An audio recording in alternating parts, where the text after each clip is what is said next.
The Bible is like a letter from God to us.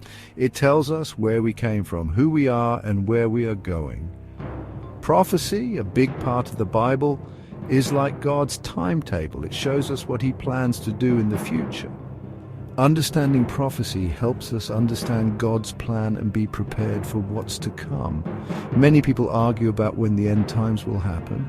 Some say it's already started, others say it's far away. But the Bible tells us to watch for signs, just like a farmer watches for signs of spring. When we understand prophecy, we can see God's hand at work even in difficult times. This knowledge gives us hope and helps us live our lives God's way.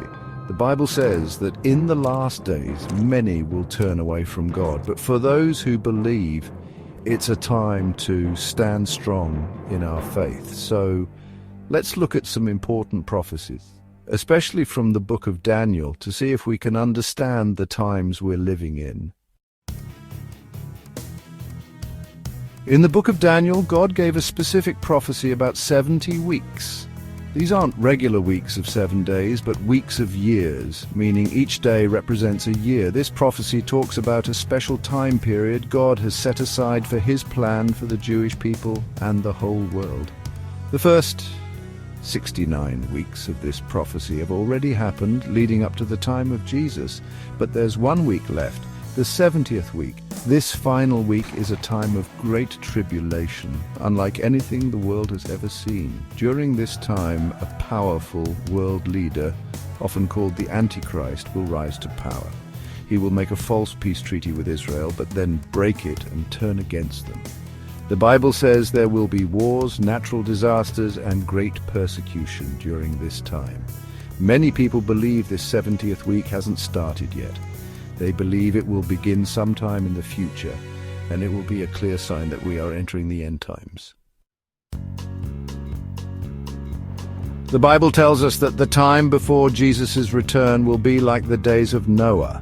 In those days, the world was filled with violence and wickedness. People had turned away from God and ignored His warnings. God was grieved by the sin He saw. He sent a flood to judge the wickedness of the world, but He also provided a way of escape through the ark. This story is a reminder that God judges sin, but He also provides a way of salvation for those who believe. Just as Noah and his family were saved in the ark today, we can be saved from God's judgment by believing in Jesus Christ. The story of Noah is a warning from history. It tells us that just as judgment came suddenly in Noah's time, it will come suddenly again. So, are we living in the last days?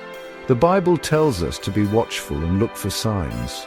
There are many events happening in the world today that seem to line up with biblical prophecies. We see wars and rumors of wars, natural disasters, and increasing wickedness. People are becoming more and more selfish. We see a decline in morals and values, just like it was in the days of Noah.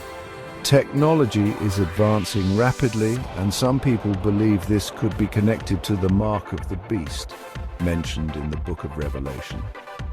But while these signs are concerning, we must remember that no one knows the exact day or hour of Jesus' return. Only God the Father knows. Instead of getting caught up in speculation, we should focus on living lives that are pleasing to God. We should share the gospel with others and be a light in a dark world. Whether we are in the last days or not, our responsibility remains the same: to love God, love our neighbor, and share the hope we have in Jesus Christ.